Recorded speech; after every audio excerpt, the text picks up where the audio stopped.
औज़ुबिल्लाहि मिनश्शैतानिर्रजीम बिस्मिल्लाहिर्रहमानिर्रहीम अस्सलामु अलैकुम वरहमतुल्लाहि वबरकातुहू। जनाब नूर महबूब आलम साहब, मोअज़्ज़िज़ हाज़रीन इकराम, मेरे तमाम मजलिसी रुफ़क़ा, हाज़रीन इकराम, बुज़ुर्गान मिल्लत, मेरी इज़्ज़तदार और माँ और बहनों, मैं आप तमाम का शुक्रिया अदा करता हूँ कि आपने इतनी गर्मी में इस दोपहर के वक्त में आज के इस जलसे में शिरकत की। आपका बेहद शुक्रिया। और मैं आपको ये बात बताने के लिए भी आया हूँ कि इंशाअल्लाह ताला मजलिस इत्तेहादुल मुस्लिमीन बंगाल की सरजमीन से अपने सियासी सफ़र का आगाज़ कर रही है और हमको यकीन है कि इंशाअल्लाह ताला आप तमाम की दुआएं, आप तमाम का साथ रहेगा। और मैं आपको इस बात का वादा भी कर रहा हूं और तयखुन भी दे रहा हूं कि हम सिर्फ इस एक इलेक्शन के लिए बंगाल को नहीं आए हैं, बल्कि इंशाअल्लाह ताला मैं जब तक जिंदा रहूंगा बंगाल में हम हर इलेक्शन लड़ेंगे, चाहे असेंबली का हो, पार्लियामेंट का हो, जिला परिषद का हो। और मेरे इस दुनिया से चले जाने के बाद भी मुझसे ज्यादा काबिल और बेलोस लोग आकर भी बंगाल में मजलिस इत्तेहादुल मुस्लिमीन के काम को जारी और सारी रखेंगे इंशाअल्लाह। तीसरी अहम बात मैं आपको बताना चाहूंगा कि इस आने वाले असेंबली इलेक्शन में इंशाअल्लाह ताला जलंगी और सागरदगी से मजलिस इत्तेहादुल मुस्लिमीन का उम्मीदवार इस इलेक्शन में लड़ेगा इंशाअल्लाह ताला। और दूसरे मुकामात, दूसरे असेंबली कॉन्स्टिट्यूंसीज के ताल्लुक से इंशाअल्लाह एक दो दिन के अंदर हम लोग फैसला करके बताएंगे। मगर आप मुतमईन रहिए कि बंगाल की सरजमीन पर जो कोई भी इलेक्शन होगा, MIM पार्टी अपना हरा झंडा लेकर इलेक्शन में जरूर लड़ेगी इंशाअल्लाह ताला।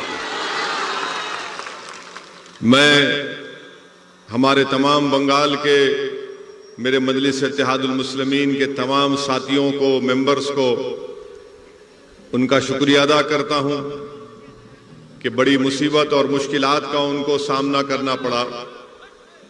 कई मर्तबा उनको झूठे मुकदमों में जेल में डाल दिया गया, 2-2 महीने, 3-3 महीने उनको जेल में रहना पड़ा। मगर मैं उनको सलाम करता हूं कि हुकूमत के जुल्म के बावजूद भी वो आज भी मजलिस इत्तेहादुल मुस्लिमीन का परचम उठाकर फख्र से मजलिस का काम कर रहे हैं। मैं साथ ही साथ बंगाल की इस TMC हुकूमत को बताना चाहूंगा कि आपने मजलिस के मेंबर्स के ऊपर जुल्म किया, झूठे केसेस डाले, उनको 2-2 महीने, 3-3 महीने जेल में रखा। मगर TMC को ये बात महसूस कर लेना चाहिए कि अब तो ये तो हमारी शुरुआत है, अभी तो हमारा स्टार्ट हुआ है और स्टार्ट में ही TMC की नींद हराम हो चुकी है। इंशाअल्लाह ताला यकीनन हमको और आपको मिलकर मेहनत करना है, जुस्तजू करना है और हमको हालात से नाउम्मीद नहीं होना है। मैं साथ ही साथ आपको ये भी बताना चाहूंगा कि मैं जब यहां पर आ रहा था तो मुझे कई लोग फोन के जरिए, ईमेल के जरिए ये बोले कि असदुद्दीन ओवैसी आप मत जाइए, आपके जाने से हालात खराब हो जाएंगे, आप क्यों जाना चाहती हैं, आप मत जाइए। एक बहुत बड़े बिजनेसमैन हैं, उनका कारोबार ऑस्ट्रेलिया में भी है, वो दिल्ली में मेरे से मुलाकात करके बोले कि आप क्या चाहते हैं। मैंने कहा क्या मतलब है आपका, आप क्या चाहते हैं? बोले नहीं, आप इलेक्शन मत लड़िए और बात कर लीजिए। मैंने कहा कि देखिए भाई, अल्लाह का दिया मेरे पास बहुत है, मुझे किसी चीज की जरूरत नहीं है, मगर आप जो नीयत लेकर यहां पर आए हैं, आप वो अल्फाज अपनी जबान से अदा मत करिए। बहुत से लोगों ने बहुत कुछ बातें कही और मेरे आने से पहले ही मुख्यमंत्री ममता बनर्जी ने कह दिया कि ओवैसी एक्सट्रीमिस्ट है। कल मुझे हमारे महबूब आलम वीडियो दिखा रहे थे कि मुख्यमंत्री ममता बनर्जी ने कहा कि असदुद्दीन ओवैसी गद्दार है, गद्दार का साथ मत दो, ये वोट काटने आए हैं, इनको पैसे मिले हैं। मैं बंगाल के मुख्यमंत्री से यह कहना चाहूंगा कि आप जो कुछ कहना चाहते कह लो मेरे को, मुझे इसका कोई फर्क पड़ने वाला नहीं है। हम मुख्यमंत्री साहिबा को यह बताना चाहेंगे कि ममता बनर्जी, मेरी इज्जत और जिल्लत का देने वाला अल्लाह है, आप नहीं दे सकते मुझे। आप जो कुछ बोलना चाहते बोलो आप, मैं सुनने तैयार हूं, मगर एक बात आपको याद रखना पड़ेगा कि शायद आपको अपनी जिंदगी में असदुद्दीन ओवैसी जैसे अपोजिशन लीडर का मुकाबला नहीं हुआ होगा अभी तक। हम लड़ेंगे, ये हमारा जमहूरी हक है, डेमोक्रेटिक राइट है, और हम आगे बढ़ेंगे इंशाअल्लाह ताला। दूसरी बात यह है कि कोई यहां पर कहते कि लेफ्ट और कांग्रेस वाले बोलते हैं क्यों असदुद्दीन ओवैसी आ रहे। टीएमसी, कांग्रेस, बाम और बीजेपी, ये चारों मेरे बारे में एक बात जरूर कहते हैं, ये चारों एक बात पे मुत्तफिक हैं। कांग्रेस भी वही बात, लेफ्ट भी वही बात कि आप यहां पर क्यों आकर वोट को काटते हैं। मैं पूछना चाहता हूं टीएमसी के लोगों से, कांग्रेस और बाम के लेफ्ट के लोगों से, क्या बंगाल का वोटर आपका गुलाम है कि आपकी बात को सुनेगा? बंगाल का वोटर जिसको चाहे वोट देगा, मुझे देगा या नहीं देगा, मगर आप कब से बोलना शुरू कर दिए कि नहीं आओ। मेरे अजीज दोस्तों, मेरी इज्जतदार मां और बहनों, 70 साल से आप लोगों ने कांग्रेस को वोट दिया, लेफ्ट फ्रंट को वोट दिया, 10 साल आपने टीएमसी को वोट दिया, और इन तीनों पार्टीज ने आपसे वोट लेकर यह कहा कि हम हिंदुत्व को रोकेंगे, हम आपका डेवलपमेंट करेंगे, हम आपसे इंसाफ करेंगे।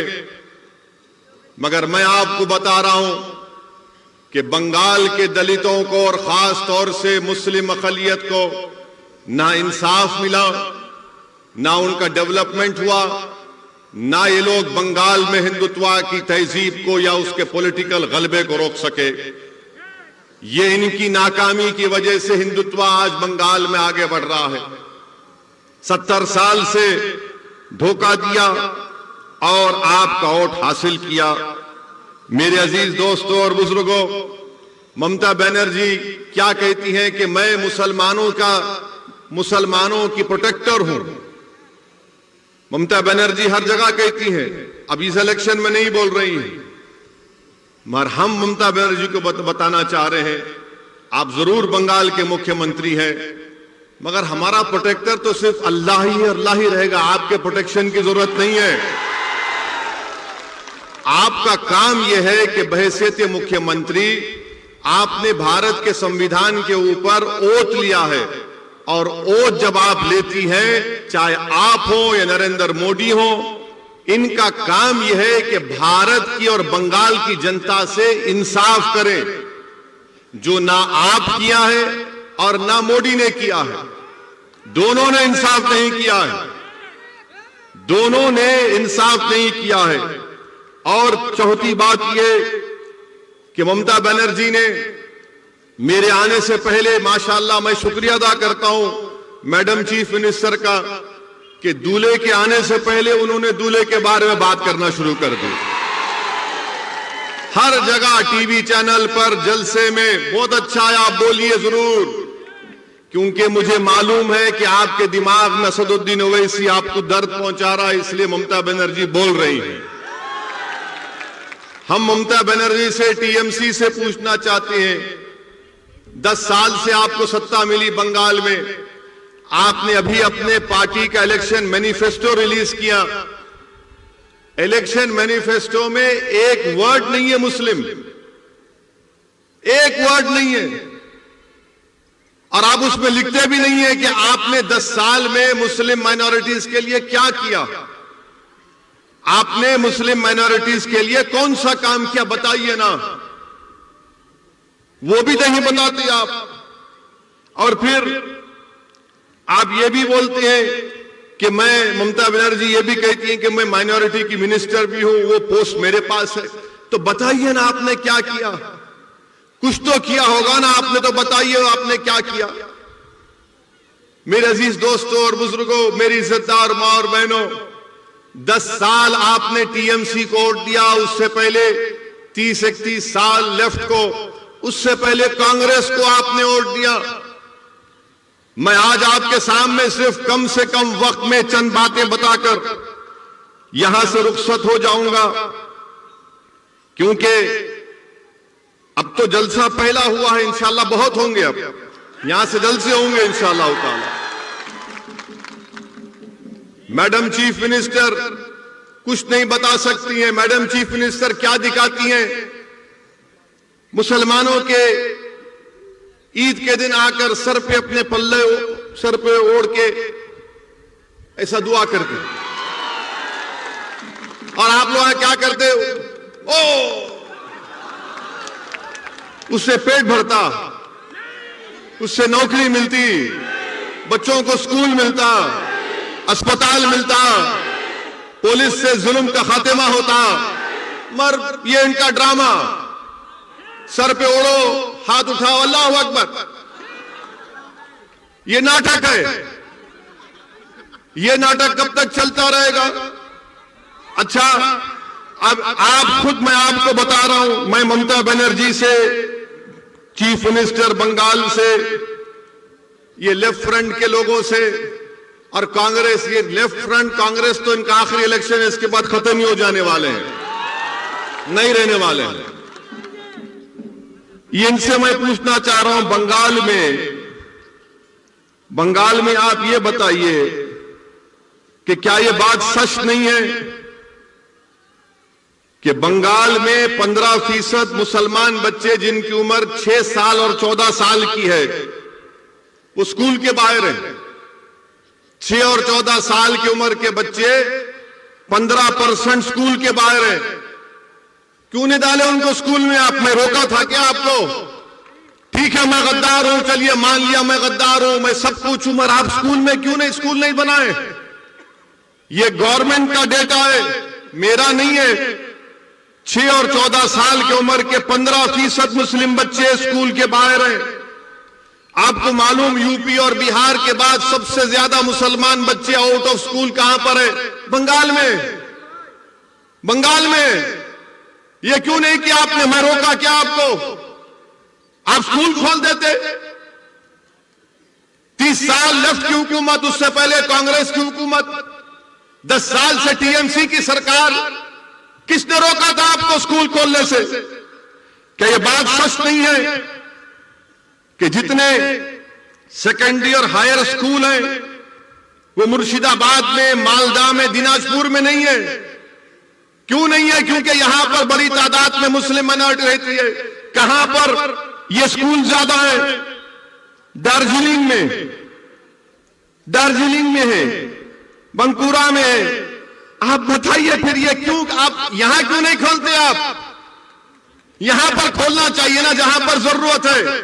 मगर नहीं, ममता बनर्जी बोलेंगे वैसी गद्दार है, लेफ्ट कांग्रेस बोलेंगे बी टीम है। अरे मैं सब कुछ हूं बाबा, तुमने स्कूल क्यों नहीं खोला? इनके पास इसका कोई जवाब नहीं है। अच्छा, आपको मालूम कि मुर्शिदाबाद जिले में 50% स्कूल के बच्चों को मिड डे मील स्कीम नहीं मिलता। अब तो खैर कोविड से स्कूल बंद है, मगर 2019 से क्यों नहीं देती आप मिड डे मील स्कीम? बच्चों को स्कूल में खाना दिया जाता है पूरे भारत में। 50% स्कूल्स में मुर्शिदाबाद में मिड डे मील स्कीम नहीं दिया जाता। क्यों नहीं दिया जाता? ठीक है ममता दीदी, मैं गद्दार हूं, मानता हूं कांग्रेस लेफ्ट वालों में भी टीम हूं, बताओ फिर तुम स्कूल में खाना क्यों नहीं देते? ये तुम्हारा डेटा है, मेरा नहीं है। और फिर लेफ्ट के लोग बोलते हैं मुसलमान को जमीन दिए।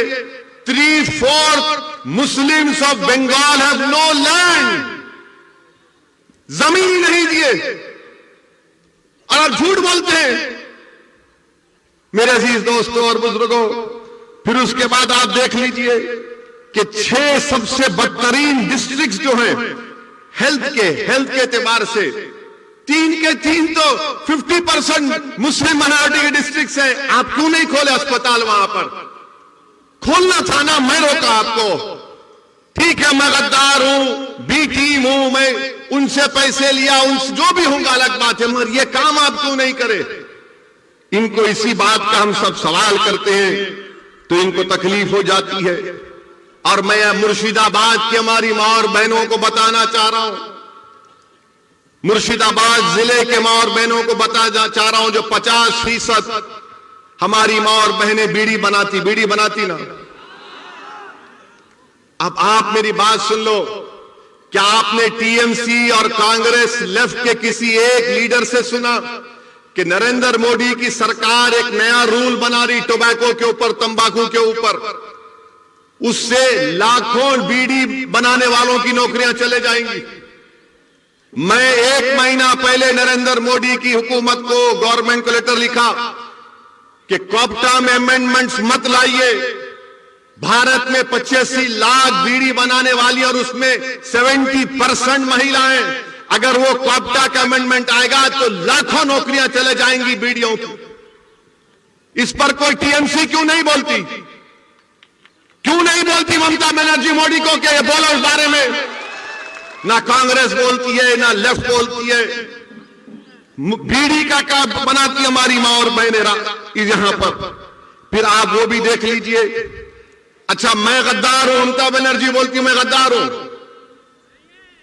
कांग्रेस बोलती कि मैं बी टीम हूं। अच्छा, ये बताओ, पूरे बंगाल में 25.4% घर में टैप वाटर है, पानी का टैप वाटर है।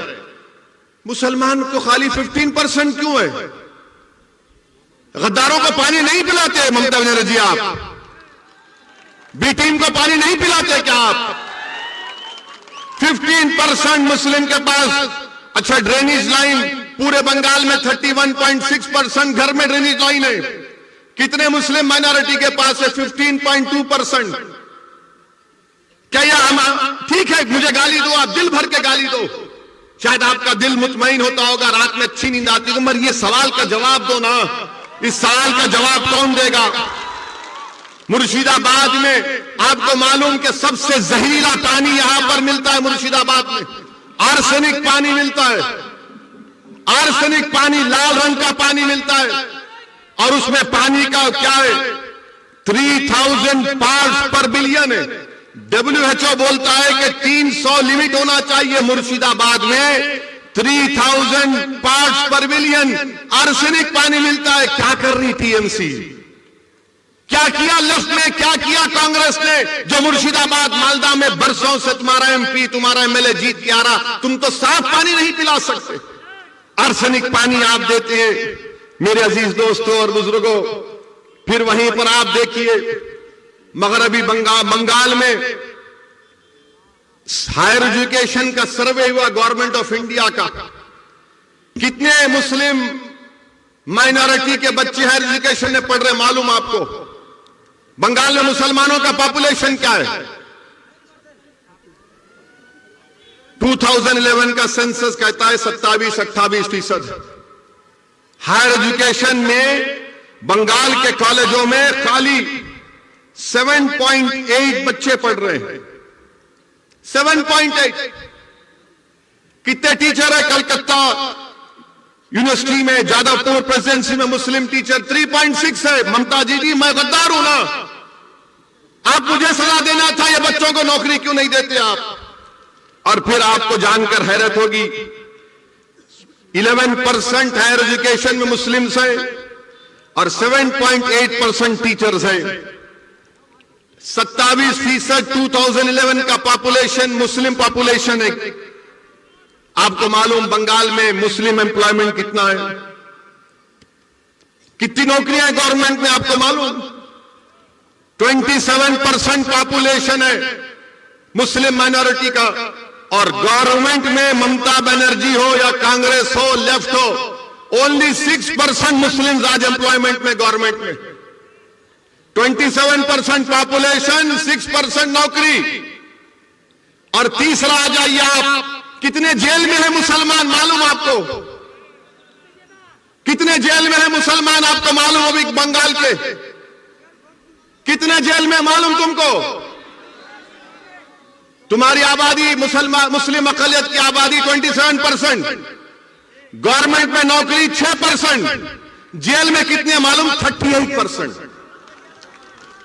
ताली मारने का नहीं है, सोचने का है। ताली मत मारो, सोचो मेरी बात को। ममता बनर्जी बोलती मैं गद्दार हूं, कांग्रेस लेफ्ट बोलती मैं बी टीम हूं। ठीक है, मैं मान लेता हूं तुम सच हो, मगर ये क्या है फिर? ये बर्बादी की दास्तान किसने की? ये बर्बाद किसने किया मुझे? तुम तो मेरा वोट लेकर चले गए, तुम तो मेरा वोट ले लिए ना, मगर तुमने क्या दिया मेरे बच्चों को? स्कूल दिया नहीं दिया, कॉलेज में एडमिशन दिया नहीं दिया, तुमने गवर्नमेंट में नौकरी दी नहीं दी, तुमने मैं घर में पानी की लाइन दी नहीं दी, तुमने मुझे पीने का साफ पानी दिया नहीं दिया, तुमने मुझे क्या दिया? तुमने मुझे जेल में डालकर मेरे नौजवानों की जिंदगी को बर्बाद कर दिया। ये पॉइंट है मेरे भाई। इसीलिए असदुद्दीन ओवैसी बंगाल को नहीं आना। मैं आपको सच्चाई से हर चीज बता रहा हूं, आप खुद देख लीजिए। अच्छा, आपको मालूम ये पुलिस के लोग हैं, कितने मुस्लिम सब इंस्पेक्टर है बंगाल में मालूम? कितना तुम्हारा पॉपुलेशन है? 28% पॉपुलेशन है ना। ममता बनर्जी बोलती है ओवैसी गद्दार, कांग्रेस लेफ्ट बोलती है ओवैसी बी टीम। पूरे बंगाल में खाली 7% मुस्लिम सब इंस्पेक्टर्स हैं। 7%, 7%, जिसको सार्जेंट बोलते हैं, इंस्पेक्टर बोलते हैं। कितने मालूम आपको? 2%। 2% है खाली। मेरे भाई ये क्या हो रहा है? अच्छा, सोने पे सुहागा ये कि बंगाल की असेंबली में 294 असेंबली सीट्स में 59 कितने साबिर 59 है मुस्लिम एमएलए, 59 मुस्लिम है, जिसमें से ममता बनर्जी के 32 हैं। आप बोलेंगे ओ इसी तो 59 है। मेरे भाई 59 की अहमियत नहीं है। अगर मजलिस के 4 जीत के गए तो ममता बनर्जी को यह काम करना पड़ेगा। ये 59 से कुछ नहीं हुआ। क्या किया वो लोग? तो खाली गूंगे बन के बैठे रहे बंगाल के असेंबली में, कुछ बोल नहीं सके, पूछे नहीं कि क्यों इस नाइंसाफी हो रही है। और फिर टीएमसी हमसे बोलती कि हम गद्दार हैं। मैं ममता बनर्जी आपको याद दिला रहा हूं, यहां के जलसे से मैं ममता बनर्जी को याद दिला रहा हूं कि ममता बनर्जी 30 अप्रैल 2002, ये मैं जो कुछ कह रहा हूं ना, मैं चैलेंज कर रहा हूं। अगर इसमें से एक वर्ड भी गलत है तो मेरे को चैलेंज कर रहा हूं, बैठ के डिबेट करेंगे, टीवी के सामने आ जाओ। 30 अप्रैल 2002 को लोकसभा में डिबेट हुआ गुजरात के फसादात के लिए, जब मेरे वालिद सालारे मिल्लत अलैहिर्रहमा एमपी थे सुल्तान सलाहुद्दीन ओवैसी। लोकसभा में सबने उस मोशन के खिलाफ वोट दिया। ममता बनर्जी आपने तो मोदी का साथ दिया था 30 अप्रैल 2002 को। और मैं गद्दार हूं, मैं गद्दार हूं। अगर टीएमसी के लोग यहां पर हैं तो जाके तुम्हारी दीदी को सुनाओ। 15 सितंबर 2003 टाइम्स ऑफ इंडिया अखबार की रिपोर्ट है। क्या तारीख? 15 सितंबर 2003। ममता बनर्जी क्या कहती है उसमें? ममता बनर्जी आरएसएस के लोगों से मिलती है और मिलके बोलती है कि आरएसएस के लोग देश प्रेमी है। और ममता बनर्जी बोलती है उनको कि अगर तुम 1% मेरा साथ दिए तो मैं बंगाल की पूरे मुकद्दर को चेंज कर दूंगी। ममता बनर्जी, तुमने तो 2003 में आरएसएस से हाथ मिला लिया था और आज तुम असदुद्दीन ओवैसी को गद्दार कहती हो। क्या बात है ये? 2003 का 15 सितंबर 2003 का। अच्छा, फिर ममता बनर्जी 2019 का पार्लियामेंट इलेक्शन हुआ। पार्लियामेंट के चुनाव में आप बताइए कि आपने बीजेपी को वोट दिया? कितनों ने बीजेपी को वोट नहीं दिया? हाथ उठाओ। शर्माओ ने, डरना नहीं। कितने टीएमसी को वोट दिया? डरो भाई, उठाओ, कोई बात नहीं। अच्छा, 18 बीजेपी कैसा जीत गई? 18 बीजेपी कैसा जीत गई बंगाल से? मैं तो नहीं था ना, गद्दार तो नहीं था, बी टीम भी नहीं थी, तो बीजेपी मोदी 18 कैसे जीत गया? टीएमसी का, ममता का वोटर मोदी के गोद में बैठ के चाय पी रहा है। और ममता बनर्जी, टीएमसी, लेफ्ट, कांग्रेस हमको गद्दार, बी टीम क्या क्या गाली देते थे। अच्छा, फिर रिजल्ट आया तो ममता बनर्जी ने क्या कहा था? मीडिया ने जाकर ममता बनर्जी से क्या पूछा? ए दीदी, बीजेपी इतना जीत गई, क्या मुस्लिम की वजह से हुआ? मीडिया को भी शौक खाली मुसलमान से है। तो ममता बनर्जी ने क्या कहा कि हां, गाय दूध देती है तो कभी गाय लात भी मारती है। कहा था ना? मेरे को एक जवाब दो, तुम इंसान हो, तुम गाय हो? अगर कोई बंगाल का मुसलमान है, वो इंसान है या गाय है? तुम इंसान हो या गाय हो? जोर से बोलो, तुम इंसान हो या गाय हो? तुम 2 टांग के हो या 4 टांग के हो? तो किसने अख्तियार दिया मुख्यमंत्री को कहने के लिए कि हम 4 टांग की गाय है? किसने दिया, बताओ? अच्छा, फिर मुख्यमंत्री ने क्या कहा? गाय दूध देती है तो हम ले लेते हैं, लात मारती तो कबूल कर लेते हैं। ममता बनर्जी, हम गाय नहीं है, इंसान है, और इंसान को नौकरी की जरूरत है, इंसान को पानी की जरूरत है, इंसान को घर की जरूरत है, इंसान को नौकरी की जरूरत है, इंसान को स्कूल की जरूरत है, इंसान को कॉलेज की जरूरत है। मगर दीदी, आपने क्या किया? आपने तो दूध भी पी लिया, मलाई भी खा ली, मिष्टी दोई भी खा लिए। अब हमारे पास कुछ नहीं बचा है। मैं आपको गाय के रूप में नहीं देखता, मैं आपको इंसान के रूप में देखता हूं। मजलिस इत्तेहादुल मुस्लिमीन तुमको भारत का बावकार इंसान के तौर पर देखती है। मैं तुम्हारे से दूध लेने नहीं आया हूं, मैं तुम्हारा हक दिलाने के लिए आया हूं यहां पर। मैं तुम्हारे को भारत के संविधान में जो आपका जायज मुकाम है उसको दिलाने के लिए आया हूं। मैं इंसान को इंसान के रूप में उसकी इज्जत बहाल करने के लिए आया हूं। टीएमसी आपको जानवर की तरह देखती और असदुद्दीन ओवैसी आपको इंसान के तौर पर देखता है। मेरे अजीज दोस्तों और बुजुर्गों, मैं आपको याद दिलाना चाहता हूं एक तारीखी शख्सियत को। कितने लोग टीटू मार को जानते हैं? टीटू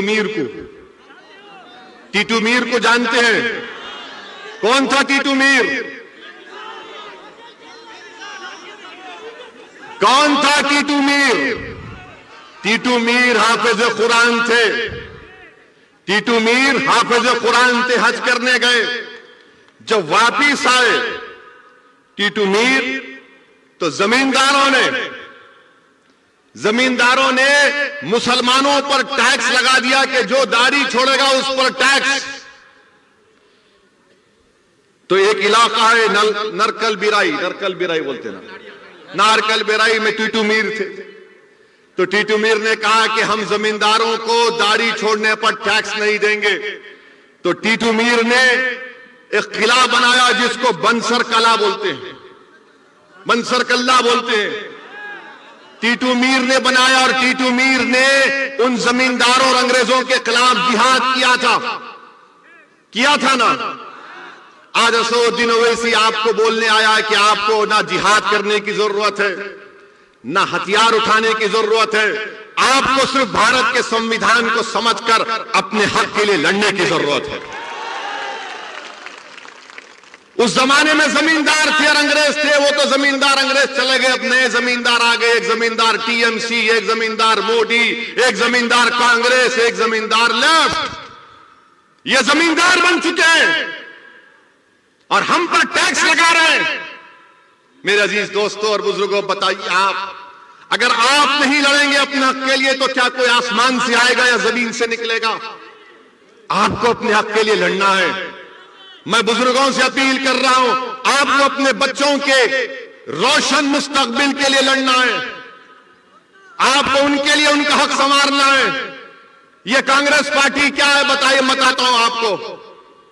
यह कांग्रेस पार्टी जब बाबरी मस्जिद का फैसला आया तो कांग्रेस पार्टी इसका वेलकम किया। कौन उसके बारे में कहा? किसने कहा कि supreme court is supreme but not infallible? उसका नाम असदुद्दीन ओवैसी था। ममता बनर्जी, पूछो उनसे टीएमसी से कि राम मंदिर का जजमेंट आया, उसके बारे में आपकी क्या राय है? तो बोलेंगे, नाराज हो जाएंगे वो लोग, मान खामोश बैठो। कांग्रेस के बहुत बड़े चीफ मिनिस्टर कमलनाथ ने ईंटें भिजा दी, प्रियंका गांधी ने उसका वेलकम किया। यह कांग्रेस पार्टी है जो आपके वोटों से मुर्शिदाबाद, मालदा में बरसों से हुकूमत करती आ रही है और कुछ नहीं किया। यहां पर ट्रिपल तलाक का बिल पार्लियामेंट में आया तो कौन उसके खिलाफ बोला? आपने देखा होगा ना, किसने बोला ट्रिपल तलाक के खिलाफ? जब ट्रिपल तलाक का बिल पार्लियामेंट में मैंने वोटिंग का मुतालबा किया तो पूछो टीएमसी से, टीएमसी ने वॉकआउट कर दिया। वोट क्यों नहीं डाला? वोट क्यों नहीं डाला? वॉकआउट किया। वोट डालना था, बताना था मोदी को कि तुम्हारे खिलाफ वोट दे रहे हैं। हम खाली 2 एमपी हैं लोकसभा में, मगर मोदी के 300 एमपी के सामने उसके खिलाफ बोलते और वोट भी डालते उसके खिलाफ। ममता बनर्जी का एक चेहरा लोकसभा में, एक चेहरा बंगाल में, एक चेहरा लोकसभा में। उनके एमपी बड़ी बड़ी अच्छी अंग्रेजी में बड़ी बड़ी तकरीर कर लेते हैं, मगर सिटीजन अमेंडमेंट बिल आया तो 8 एमपी नहीं थे,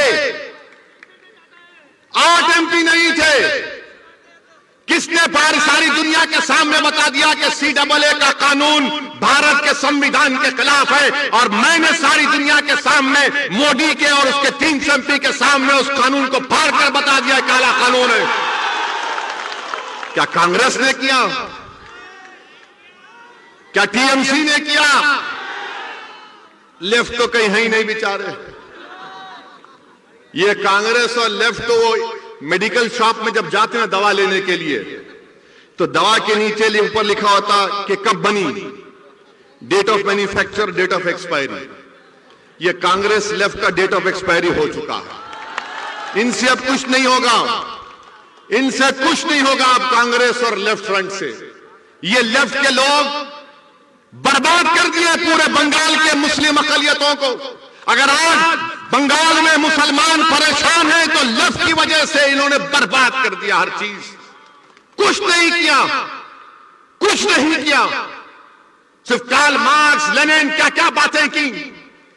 इनकलाब आएगा, इनकलाब। अरे काहे का इनकलाब? मेरा घर बर्बाद हो गया, मेरे बच्चे को नौकरी नहीं मिली, मेरे घर में चिराग नहीं है और तुम इनकलाब की बातें करते हो।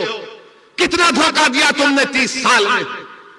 मेरे भाई याद रखो, मेरी जिंदगी कब तक है अल्लाह जानता है, मगर मैं आपसे कह रहा हूं, जब तक आप सियासी तौर पर मुत्तहिद नहीं होंगे, जब तक आप सिर्फ वोट डालने वाले के साथ साथ वोट लेने वाले नहीं बनेंगे, आपके मसाइल नहीं हल होंगे, आपके प्रॉब्लम्स नहीं सॉल्व होंगे, आपके प्रॉब्लम्स नहीं सॉल्व होने वाले। मेरी बात को याद रखो। आप हो सकता है कि किसी को मेरी बात गलत दिख रही होगी, मगर आपके प्रॉब्लम नहीं सॉल्व होंगे, आपके मुश्किलात का खात्मा नहीं होगा, आपके बच्चे जेलों में सड़ते रहेंगे, उनकी जवानी बर्बाद हो जाएगी, हमको गवर्नमेंट में नौकरियां नहीं मिलेंगी। ये तो कॉन्स्टिट्यूशनल राइट है ना, हमारे संविधान में right to equality fundamental right है, हमारे कॉन्स्टिट्यूशन में liberty, equality, fraternity, justice Baba Saheb Ambedkar ने प्रियम्बल में लिखी। तो बताओ क्या कांग्रेस ने किया, क्या लेफ्ट ने किया, क्या ममता ने किया, क्या मोदी कर रहे? कोई नहीं कर रहा है। मेरे अजीज दोस्तों और बुजुर्गों, इसीलिए मैं आपसे अपील कर रहा हूं कि आपने सबको वोट दिया है, एक मर्तबा मजलिस इत्तेहादुल मुस्लिमीन का साथ देकर देखो, एक मर्तबा साथ देकर देखो। मैं आपसे वादा कर रहा हूं कि इंशाअल्लाह ताला जो काम 70 साल में नहीं हुए, वो काम हम इंशाअल्लाह ताला 5 साल में करवा के आपको दिखाएंगे इंशाअल्लाह। मेरी ये कोशिश है, मेरे मजलिस के साथियों की कोशिश है, आपकी दुआओं का मैं मोहताज हूं, आपके दुआओं का मोहताज हूं सिर्फ मैं। आप सिर्फ दुआ करो हमारे लिए, हम अपनी कोशिश और जुस्तजू और कुर्बानियों को जारी रखेंगे। और जहां तक सवाल है नरेंद्र मोदी का, माशाअल्लाह क्या क्या बोल सकते, बांग्लादेश नरेंद्र मोदी गए, कल जाकर बोल दिया, कल जाकर नरेंद्र हमारे प्रधानमंत्री ने कहा कि मैंने भी सत्याग्रह किया था बांग्लादेश में। क्या बात है, देखो हमको नहीं मालूम था प्राइम मिनिस्टर कि आपने सत्याग्रह किया था। जो आपके बारे में किताब लिखे उसमें तो कहीं नहीं मिला कि आपने बांग्लादेश के लिए सत्याग्रह किया था, मगर मोदी जी बोल दिए। मगर मोदी जी, अगर आपने बांग्लादेश के लिए सत्याग्रह किया तो मुर्शिदाबाद के बसने वाले मुस्लिम अक़लियत को आप बांग्लादेशी क्यों बोलते हैं? बोलते हैं ना, बोलते हैं ना, दीमक भी बोलते हैं। मगर बांग्लादेश को बनाने के लिए आपने सत्याग्रह किया तो हमको क्यों गाली दे रहे? फिर आप हैदराबाद में बल्दिया का इलेक्शन हुआ तो बीजेपी बोली हैदराबाद में ओवैसी के कॉन्स्टिट्यूंसी में बांग्लादेशी है। वो बांग्लादेशी नहीं थे, वो बंगाल के सोने का कारस्कोप का काम करने वाले काबिल लोग बसते मेरी कॉन्स्टिट्यूंसी में, उनको बांग्लादेशी बोल दिए। CAA का कानून नरेंद्र मोदी लाए, CAA का कानून आसाम में मोदी CAA की बात नहीं कर रहे, मोदी और अमित शाह बंगाल में यहां पर असेंबली इलेक्शन में CAA की बात कर रहे, आसाम में नहीं कर रहे, हम यहां कर रहे। मैं आपको बता रहा हूं, ममता बनर्जी की TMC पार्टी, चीफ मिनिस्टर की पार्टी बीजेपी को नहीं रोक पाई, तो कैसे CAA को रोक पाएगी? कैसे रोक पाएगी CAA को? ये आपको सोचना है मेरे अजीज दोस्तों और बुजुर्गों। नरेंद्र मोदी जब से भारत के वजीर आजम बने उस वक्त से पहली तकरीर नरेंद्र मोदी ने की और कहा, क्या कहा कि हमको सत्ता मिली 1200 साल की गुलामी के बाद। नरेंद्र मोदी जी, इस मुल्क में गुलामी तो अंग्रेजों ने की 200-250 साल की, मगर 1200 साल की गुलामी क्या है? क्या सिराजुद्दौला भी गद्दार थे? मोदी जी बताओ आप, क्या सिराजुद्दौला जो जंग लड़े अंग्रेजों के खिलाफ, क्या थे वो? मेरे अजीज दोस्तों और बुजुर्गों, ये बीजेपी का असली चेहरा है। पूरे मुल्क में इतनी नफरत बीजेपी भर दी कि एक बच्चा जिसका नाम मुसलमान है वो किसी मंदिर में जाकर पानी पीता है तो उसको पीटा जाता है, मारा जाता है।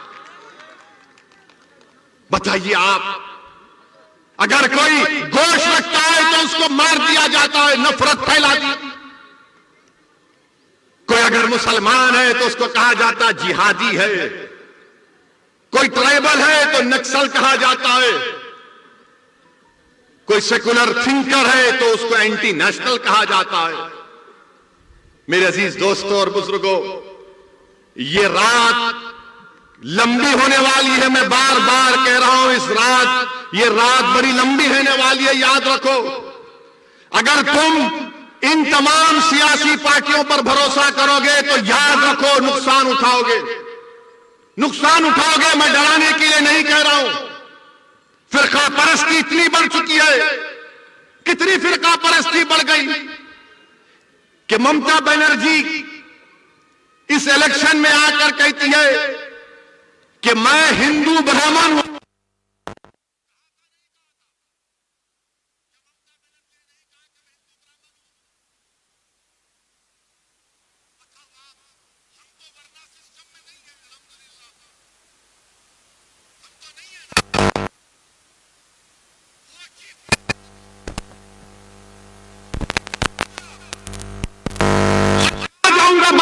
सोचो, फैसला करो, तुम और हम कहां जाएंगे।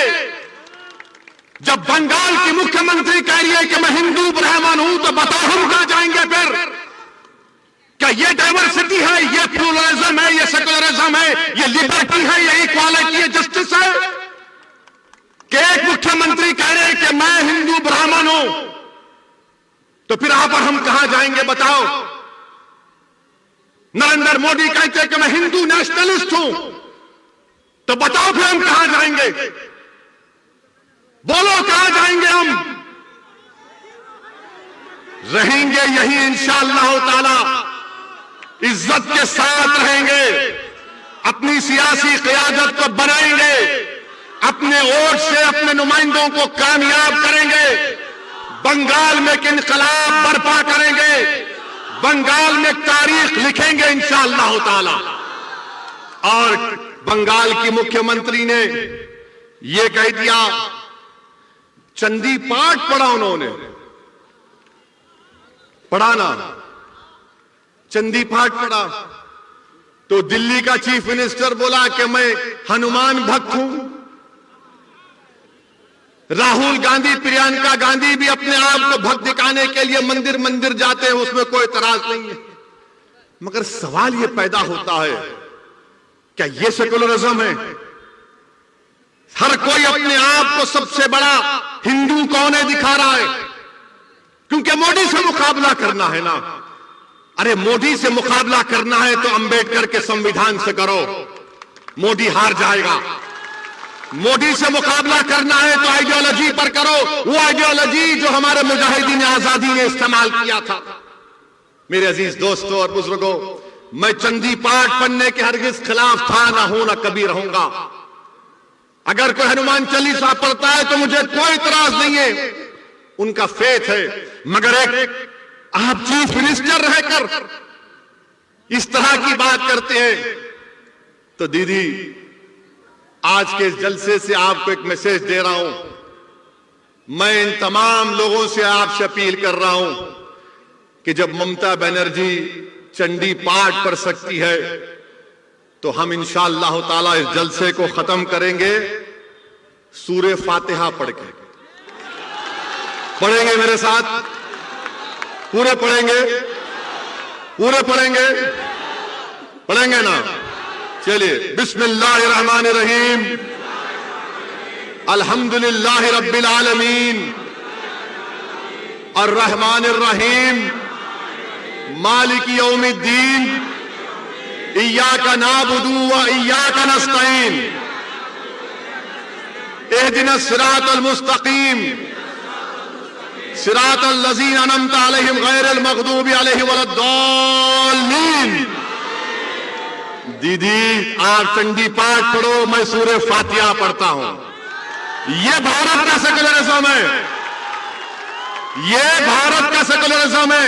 यह नहीं हो सकता है कि मैं हिंदू ब्राह्मण हूं और मैं बोलते जाऊंगी। नहीं दीदी, मोदी और आप दोनों सगे भाई बहन हैं। ये ममता बनर्जी को दीदी बोलते, उनको दादा बोलती है वो। मेरे भाई, आप एमआईएम पार्टी का साथ दीजिए, हम अपनी शुरुआत कर रहे हैं। आपकी दुआओं की जरूरत है, आपका साथ की जरूरत है, और इंशाअल्लाह ताला मजलिस इत्तेहादुल मुस्लिमीन यहां पर हर इलेक्शन में बंगाल के मुकाबला करेगी।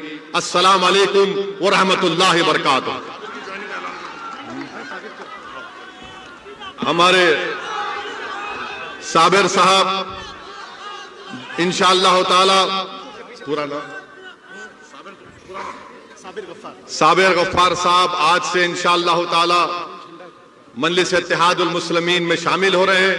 मैं इनको दिल की गहराइयों से इनको वेलकम करता हूं और अल्लाह से दुआ करता हूं कि अल्लाह इनके फैसले में उनको कामयाबी दे। अस्सलाम वालेकुम।